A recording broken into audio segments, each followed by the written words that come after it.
हाँ, हेलो प्यारे बच्चों। आज सिक्स्थ लेक्चर है ना, नहीं seventh. Welcome to the seventh lecture of heat transfer. हम लोग रेडिएशन पढ़ रहे थे। तो रेडिएशन में हम लोग स्टीफन्स लॉ पढ़ लिए थे, नहीं स्टीफन्स लॉ पढ़ लिए थे। इसको स्टीफन बोल्ट्जमैन लॉ भी बोलते हैं। हमको उसको कंप्लीट करके अभी कायदे से पढ़ाना चाहिए था Wien's displacement law and sorry एक Newton's law of cooling and Wien's displacement law. लेकिन हमको ना कोई को कुछ कुछ टर्म हम डिफाइन नहीं किए हुए हैं, तो दो तीन टर्म डिफाइन करना है, एक किरचॉफ्स लॉ बताना है। ये जो अभी पढ़ाएंगे दो तीन टर्म और किरचॉफ्स लॉ, इसका बहुत ज़्यादा उपयोग एग्जाम पॉइंट ऑफ व्यू से नहीं है, फिर भी हम तुमको बता देते हैं कि थियोरी तुम्हारा क्लियर रहे। एक चीज होता है जिसको हम लोग बोलते हैं emissive power, emissive power of a body, ठीक है। एक चीज होता है एब्जॉर्प्टिव, एक मिनट, एब्जॉर्प्टिव का स्पेलिंग पी होगा या बी होगा? पी, बी ही ठीक है। P, absorptive power of a body. सुनिएगा मेरी बात सर, हेलो। होता क्या है कि जब भी किसी ऑब्जेक्ट पे, जब भी किसी ऑब्जेक्ट पे रेडिएशन पड़ता है, ठीक है, माने एनर्जी इंसिडेंट होता है, तो this some energy incident, this is incident radiation, this is incident radiation, okay. इस इंसिडेंट रेडिएशन का कुछ हिस्सा जो है वो ये रिफ्लेक्ट कर देगा। You are is reflected radiation, ठीक। उसमें से कुछ हिस्सा फिर ये एब्जॉर्ब कर लेगा, ठीक। ये कल भी बताए थे, एब्जॉर्ब रेडिएशन। एंड एब्जॉर्प्शन के बाद दो चीजें होती हैं। एब्जॉर्ब करने के बाद टेम्परेचर बढ़ता है या फिर ये एमिट करता है, तो इसको यूई बोल रहे हैं, मतलब एमिटेड रेडिएशन, ठीक है सर। मेरा बात को समझिएगा, यहाँ पे जो जो बात बोल रहे हैं। बात नंबर एक, for black body, for black body, perfectly black body या black body, U are is equal to zero, U are is equal to, तो यू आर अगर जीरो हुआ तो दिस इंप्लाइज जो भी यू इंसिडेंट होगा वो यू एब्जॉर्ब के बराबर हो, यू एब्जॉर्ब के, और यू जो एब्जॉर्ब किया और अगर वो अपना टेम्परेचर नहीं बढ़ाया तो जो भी एब्जॉर्ब किया वो सब वापस से एमिट कर दिया, यस और नो, ठीक। तो absorbed emission is equal to emitted, absorbed radiation is equal to emitted radiation if temperature of the body is constant, if temperature of the body is constant, if temperature of body is constant then U absorbed बराबर U emitted। U जो है energy absorb per unit, ultimately तो जो ये absorb किया वो ready emit करेगा, लेकिन प्रति सेकंड, हर सेकंड जितना एब्जॉर्ब कर रहा है उतना ही एमिट अगर कर रहा है, दैट मींस उसका टेम्परेचर बढ़ नहीं रहा है, घट भी नहीं रहा, उसका temperature constant. Is that okay? कोई दिक्कत, कोई कंफ्यूजन, इसमें कोई समस्या? ठीक। अब हम लोग यहाँ पर तो कोई लिखने का पूरा मौका देंगे आपको, इसमें तो कोई दिक्कत नहीं है, पक्का पक्का। एक होता है emissive power of a body, एक होता है absorptive power of a body. Emissive power power नहीं है, एब्जॉर्प्टिव पावर भी पावर नहीं है, दोनों एक ही टाइप का चीज भी नहीं है, दोनों अलग अलग टाइप का चीज है। एमिसिव पावर, ऑल दो चांसेस आर वेरी हाई कि तुमको इस डेफिनेशन के याद नहीं रखने से कुछ खास फर्क नहीं पड़ता, लेकिन फिर भी जान लो। Emissive power of a body, it is radiation emitted, radiation emitted per unit area per unit time, per unit area per unit time, radiation emitted per unit area per unit time. Okay, मतलब UE by A into T, generally जो intensity होता है, हम थोड़ा miss कर गए, हम intensity वगैरह बच्चा लोग को पढ़ा दिए, वो पढ़ने के लिए अलग से पैसा देना पड़ता है, ठीक है। तो energy emitted per unit area per unit time, recording करना ही भूल गए। ये तो हो गया, इसका यूनिट क्या होगा, जूल पर सेकेंड पर मीटर स्क्वायर या वाट पर मीटर स्क्वायर।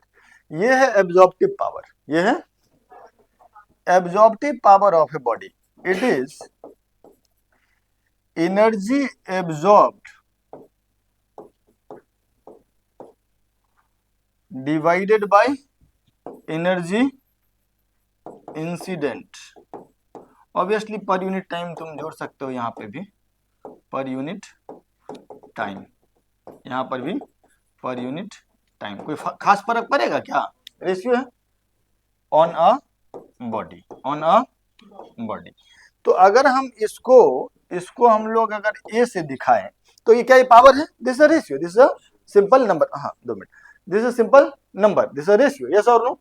तो अगर हम एब्जॉर्प्टिव पावर ए को लिखे तो वो हो जाएगा incident divided by, sorry absorbed divided by incident, या फिर incident into absorptive power is equal to absorbed energy, yes और नो। मेरा बात समझ में आया, ऑल्दो बहुत कम जरूरत है लेकिन ये चीज समझ में आ रही है। एमिसिव पावर है पावर बाय एरिया, एनर्जी कौन सा पावर, एमिट करने वाला, energy emitted, energy emitted per unit area per unit time. Absorptive power क्या है, ratio of energy absorbed upon energy incident.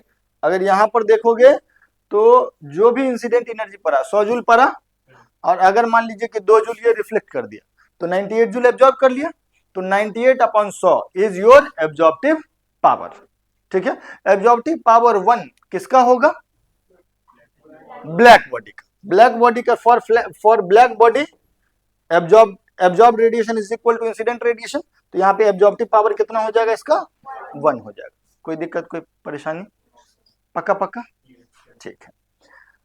अब हम तुमको एक डायग्राम दिखाते हैं, फ्लो डायग्राम, तुमको उसमें कोई दिक्कत नहीं होना चाहिए।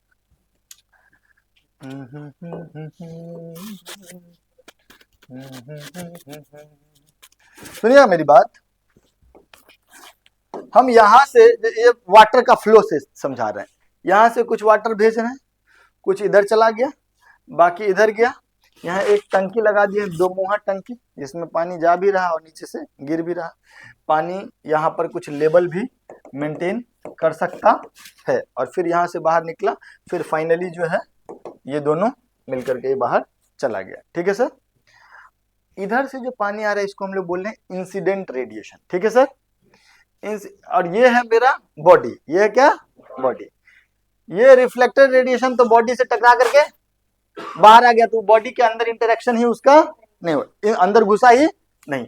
तो जो इंसिडेंट रेडिएशन था उसमें से रिफ्लेक्टेड रेडिएशन, ये क्या है, ये इंसिडेंट है ना, और ये क्या है, रिफ्लेक्टेड। तो रिफ्लेक्टेड वाला जो है सो बाहर आ गया, रिफ्लेक्टेड वाला टकरा करके वापस आ गया। तो इंसिडेंट यूआई था, रिफ्लेक्टेड इधर आ गया, तो बचा क्या, एब्जॉर्ब, बचा क्या, एब्जॉर्ब। तो आप ऐसा कह सकते हैं कि यू आई बराबर UA plus U R, U I बराबर यूए प्लस यू आर। इधर एक और होता है ट्रांसमिटेड, माने गया ना, रिफ्लेक्ट हुआ ना एब्जॉर्ब, कैसे आर पार हो गया, उसको अभी हम नेग्लेक्ट कर रहे हैं, ठीक है। तो जो भी इंसिडेंट हुआ उसका कुछ हिस्सा रिफ्लेक्ट हो गया, कुछ एब्जॉर्ब हो गया, ठीक है।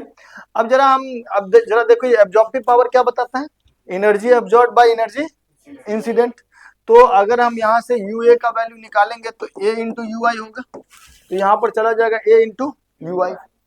जो यहाँ पे गया उसमें से बॉडी, ये जो बॉडी है अपने वाटर लेवल को अगर इंक्रीज किया तो जितना 1 सेकंड में इसको मिल रहा है पानी उतना यहाँ से निकल नहीं रहा। मेरा बात समझ में आ रहा है, जो इसको मिल रहा है, जो एब्जॉर्ब किया और फिर ये बाहर निकाला, दैट इज एमिट किया, दैट इज एमिटेड। पर सेकंड का बात हो रहा सर, ये सबका पर सेकंड का बात हो रहा। एक सेकंड में अगर इसको कुछ एनर्जी मिला 100 जूल और इसने 100 जूल एनर्जी रिलीज कर दिया तो इसका लेवल जो है वो ऊपर नहीं जाएगा। पानी के टर्म में जितना एक सेकंड में वॉल्यूम ऑफ वाटर मिला, इसको एब्जॉर्ब किया, उतना ही अगर वो नीचे से फेंक दिया तो इसका लेवल ऑफ लिक्विड ना तो ऊपर जाएगा ना तो इधर। ओके, तो ये जो हाइट है ये एनालोगस टू है क्या चीज, टेम्परेचर ऑफ बॉडी का टेम्परेचर। समझ में आ रहा है क्या?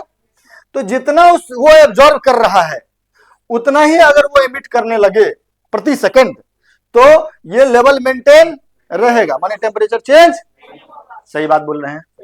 अगर मान लो जितना एब्जॉर्ब कर रहा है वो रेट ज्यादा है एमिट करने से तो धीरे धीरे ये लेवल इंक्रीज करेगा तो टेम्परेचर बढ़ेगा। ये जितना एब्जॉर्ब कर रहा है वो कम है और एमिट ज्यादा कर रहा है तो ये लेवल धीरे धीरे घटेगा, माने टेम्परेचर घटेगा। कोई दिक्कत कोई परेशानी? पक्का? ठीक है, तो ये फ्लो डायग्राम है। अब हम लोग इसमें एक चीज बात करते हैं किरचॉफ्स लॉ का, थोड़ा थोड़ा जरूरत पड़ता है। किरचॉफ्स लॉ बोलता है बड़ी अजीब अजीब तरीके से, लेकिन उसका सिंपलेस्ट फॉर्म जो है वो बहुत इजी है। मैं 1 मिनट में इसको डिस्कस करता हूं। किरचॉफ्स लॉ क्या कहता है? किरचॉफ्स लॉ कहता है कि एक बढ़िया एब्जॉर्बर जो होगा वो बढ़िया एमिटर भी होगा। A good absorber is a good, ये सिंपल लैंग्वेज में है, a good absorber is a good emitter. ठीक, लेकिन इसका कुछ मैथमेटिकल भी इस लॉ का स्टेटमेंट है, सुनिएगा मेरी बात। At a constant temperature, at a constant temperature the emissive power, the ratio of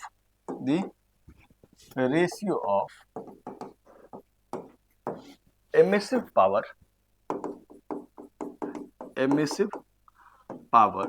to the absorptive power of a body is constant and is equal to emissive power of a similar black body at same temperature, similar black body at same temperature।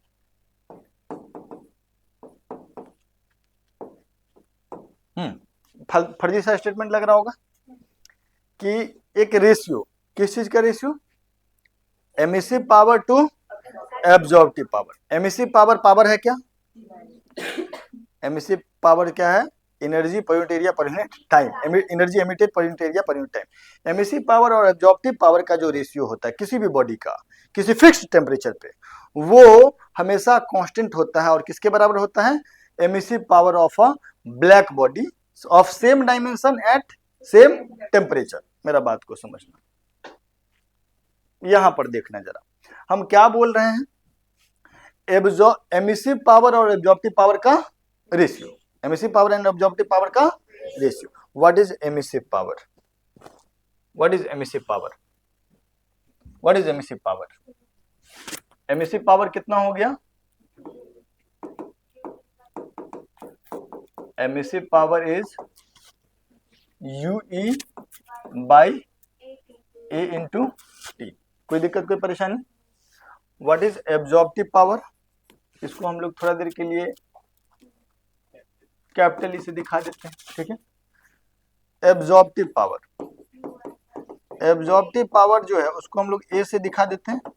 ये क्या होगा? U absorbed bye U incident, yes और no? अच्छा, इस दोनों का ratio ले लो, इस दोनों का रेशियो ले लो। इस दोनों का रेशियो अगर हम लोग लेंगे तो ये क्या हो जाएगा? UE upon A into T, और ये क्या हो जाएगा? UA upon UI, UA upon UI। Is that okay? अच्छा, UA जो है, ए, यू ए को क्या लिख सकते हैं, ए इंटू यू आई, तो इसको हम लोग क्या लिखेंगे, U E into U I upon A T into U A की जगह पे ए इंटू यू आई, है ना, बोलो। तो ये यू आई कट जाएगा, यस और नो, और इधर क्या बच जाएगा, U E divided by A T into A, है ना। अच्छा, टेम्परेचर जो है वो कांस्टेंट है, टेम्परेचर, तो टेम्परेचर अगर कांस्टेंट है माने हाइट चेंज, तो दैट मीन्स ये और ये दोनों, तो यूई की जगह पे यू ए रख सकते हैं, यूई की जगह पे, तो यूई की जगह पे यू ए रख देते हैं, तो यूई की जगह पे यू ए अगर रख देंगे तो यहाँ पे क्या आ जाएगा, U A upon A T upon A. अच्छा, U A upon A is, U A upon A is, तो ये कितना हो गया, यू आई बाई, अच्छा U I by A T जो था,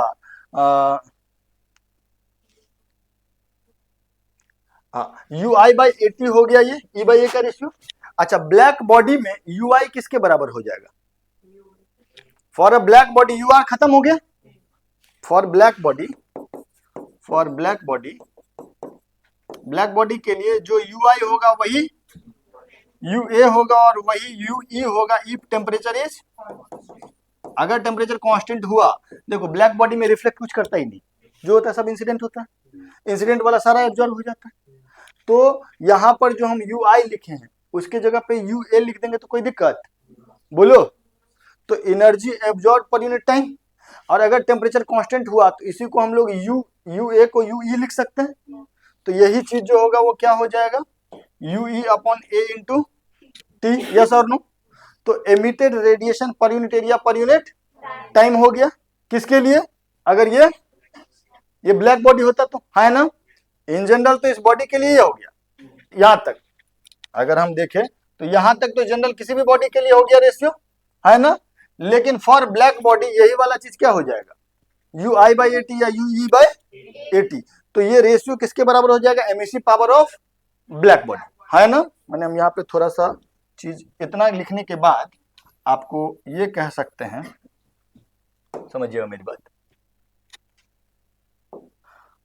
for black body U I बराबर यू ए बराबर U E if temperature is, so E by A का वैल्यू जो होगा वो किसके बराबर हो जाएगा, हम लोग ये यू ए की जगह पे हम लोग U A by A is equal to U I, तो हम लोग इसको लिख सकते हैं U I by A T, और यू आई ही क्या होगा यू ए, और वही क्या होगा यू ई, क्योंकि इधर कुछ भी जा, तो ये हो जाएगा U E by A T. तो ये emissive power of black body हो गया कि नहीं, ये पूरा चीज जो हुआ इधर होगी, किरचॉफ्स लॉ यही कहता है कि एमिसिव पावर और एब्जॉर्प्टिव पावर का जो रेशियो होगा किसी भी बॉडी का, किसी कांस्टेंट टेम्परेचर पे ये रेशियो ब्लैक बॉडी के एमिसिव पावर के बराबर होगा, अगर shape of the black body same है जैसा कि उस बॉडी का, ठीक है क्या, बोलो। तो फर्जी बात है, लिखना चाहो तो लिख सकते हो, यही बोले थे ना, स्टेटमेंट लिख लियो, इसके बाद कहाँ कुछ है। अच्छा, ये सब नहीं लिखे हो, पहले इसको लिख लो, इसके पहले कहाँ कुछ था जी, ये भी नहीं लिखे थे, हाँ ये भी नहीं, अच्छा लिखो इसको, जल्दी लिखो, ये भी लिख लो,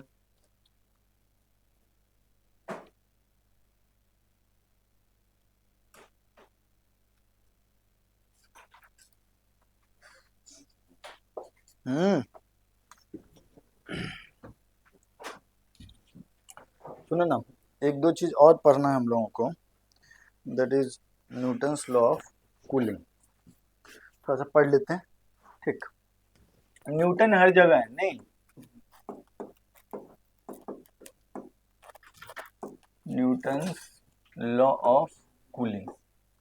अच्छा, रेट ऑफ कूलिंग का मतलब क्या होता है, रेट ऑफ कूलिंग का क्या मतलब होता है, rate of temperature loss minus D capital T by D small T. Rate of cooling का क्या मतलब हुआ, रेट ऑफ कूलिंग मतलब, rate of cooling means rate of temperature loss, rate of temperature loss, ठीक। तो minus D T by D small T, इसी को हम लोग बोलते हैं rate of cooling, that is rate of cooling, ठीक। न्यूटन्स लॉ ऑफ कूलिंग इसी टेम्परेचर लॉस के ऊपर कमेंट करता है, रेट ऑफ टेम्परेचर लॉस के ऊपर कमेंट करता है, ठीक है। तो ये कहता क्या है, according to this law, according to this law, the rate of cooling is directly proportional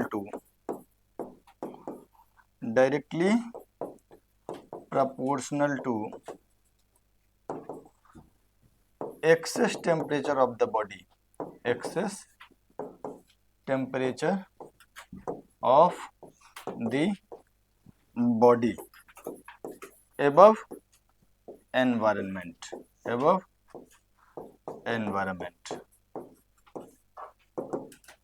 क्या हम बोल रहे हैं, and valid for a small excess temperature, valid for a small temperature difference,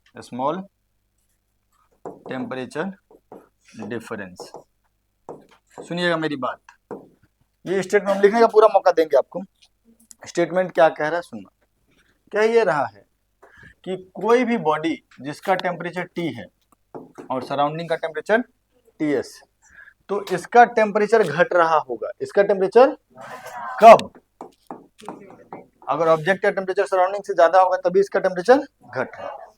इसका जो टेम्परेचर के घटने का रेट होगा that is minus D T by D t, ये डायरेक्टली प्रोपोर्शनल होगा किसके, इन दोनों के बीच के टेम्परेचर डिफरेंस का, ऑब्जेक्ट और सराउंडिंग के बीच के टेम्परेचर डिफरेंस का। तो directly proportional to T minus T s, directly proportional to T minus T s, minus D T by D t directly proportional to T minus T s. ये कौन बोला, Newton, कौन बोला, न्यूटन। प्रोपोर्शनैलिटी कांस्टेंट कुछ ना कुछ आएगा, अगर चाहो तो प्रोपोर्शनैलिटी कांस्टेंट कुछ रख सकते हो, के into T minus T S, okay. के इज अ कांस्टेंट, के इज अ कांस्टेंट। अब यार ऑब्जेक्ट के रेट ऑफ कूलिंग पे न्यूटन ने भी लॉ दिया और स्टीफन्स ने भी दिया, स्टीफन्स बोल में लॉ भी है ना। दो लॉ जब एक ही चीज के बारे में बात कर रहा हो तो एक को सही मान के दूसरे को प्रूव किया, जनरली लॉ का प्रूव नहीं होता है, लेकिन जब दो लॉ एक ही चीज के बारे में बात कर रहा हो तो एक को सही मान के दूसरे को प्रूव किया जा सकता है। तो आप Newton's law of cooling derive कर सकते हैं फ्रॉम स्टीफन्स लॉ। लेकिन पहले लॉ ऑफ कूलिंग क्या कहता है वो समझ में आया, क्या कहता है कि अगर मान लीजिए किसी ऑब्जेक्ट का टेम्परेचर है T, ठीक है, और सराउंडिंग टेम्परेचर है Ts, ठीक है, तो उसका प्रति सेकंड जो टेम्परेचर लॉस होगा वो डायरेक्टली प्रोपोर्शनल होगा T माइनस Ts के। लेकिन ये वैलिड कब होगा, जब ये T माइनस Ts बहुत कम हो, बहुत छोटा को। जनरली इसका कोई बुक में हम नहीं देखे हैं कि T माइनस Ts का रेंज क्या, कहाँ से ज्यादा होने पे कष्ट होने लगता है, लेकिन तुम 60-70 डिग्री C तक का डिफरेंस को तुम न्यूटन्स लॉ ऑफ कूलिंग से डील कर सकते हो, ठीक है क्या। जनरली तुमको 10, 20, 30 डिग्री सेल्सियस का ही डिफरेंस तक में काम करना पड़ेगा, बट ये है। अब इसको हम लोग थोड़ा सा समझते हैं वहां से, ये बात समझ में आ गया।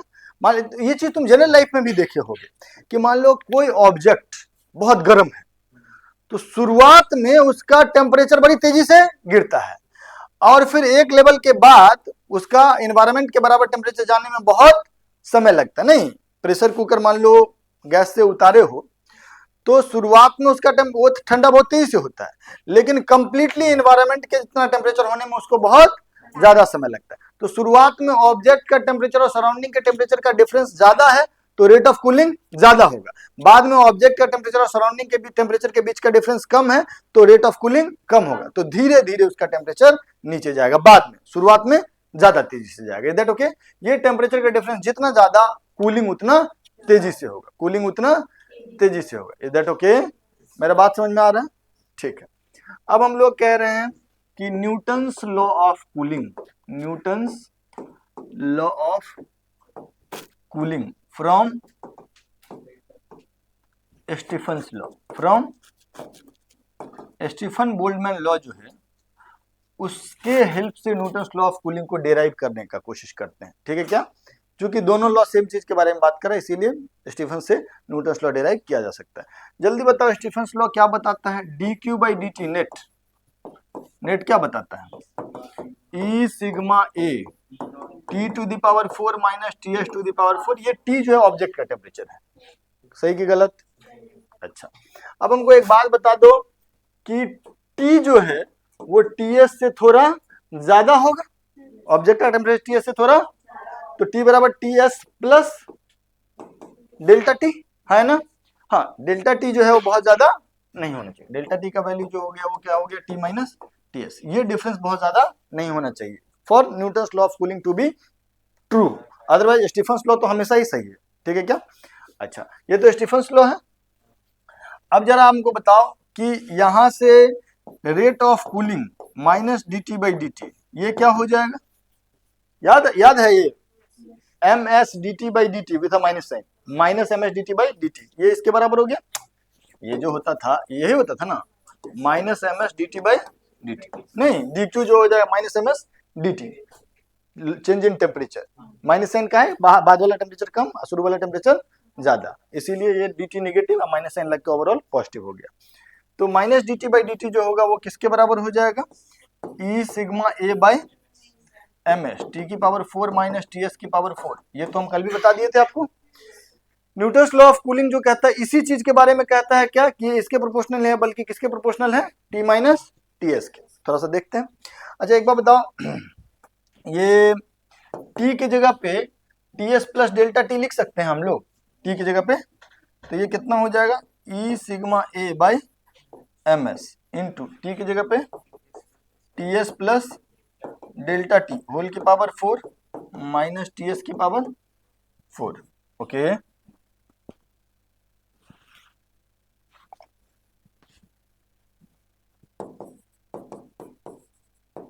ठीक। अच्छा, टी एस की पावर 4 को कॉमन ले लें, तो ये कितना हो गया? ई सिग्मा ए टी एस बाहर लेंगे तो टी एस की पावर 4 बाहर आ जाएगा, यहाँ पे कितना बचेगा? 1 plus delta T by T S की पावर 4, और यहाँ पे 1, ठीक है क्या, अपॉन एम एस। कोई दिक्कत, कोई परेशानी? याद है थोड़ा बहुत बाइनोमियल भी हम एक्सपेंशन में कराए हुए। अगर डेल्टा टी बहुत कम हुआ टी एस के, delta T by T S बहुत कम हुआ है ना, तो फिर हम इसको क्या कर सकते हैं? 1 प्लस एक्स की power n is approximately 1 plus n x if x is very very small as compared to 1। तो डेल्टा टी बहुत कम हो गया टी एस से, तो delta T by T S 1 से बहुत छोटा हो गया, तो ये अप्रोक्सीमेट एक्सप्रेशन क्या हो जाएगा? यही ये जो होगा ये minus D T by D t, ये हो जाएगा e sigma A T s to the power 4 by M S into 1 plus 4 delta T by T s minus 1। ये सर नो 1 1 खत्म हो गया, तो ये कितना आ गया? ई सिग्मा ए टी एस की पावर 3, ये टी एस आएगा ना यहाँ पे, तो टी एस की पावर 3 बचेगा डिनोमिनेटर में एम एस, और यहाँ पे अच्छा 4 भी यहाँ ले आते हैं।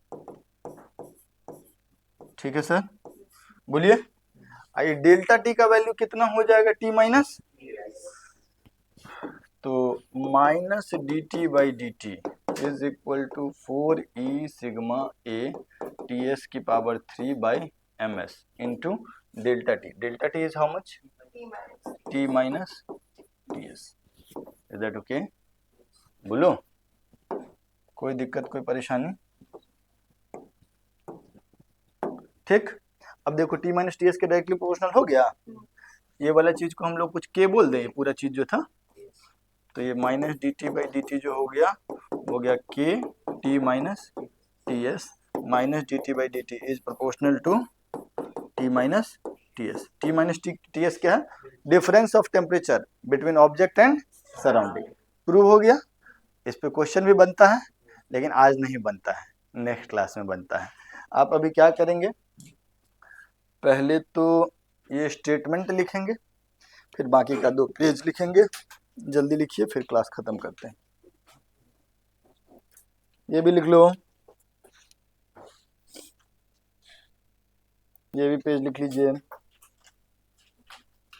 ये प्रूफ हो गया। इस पे बेस्ड क्वेश्चन नेक्स्ट क्लास में करते हैं हम लोग।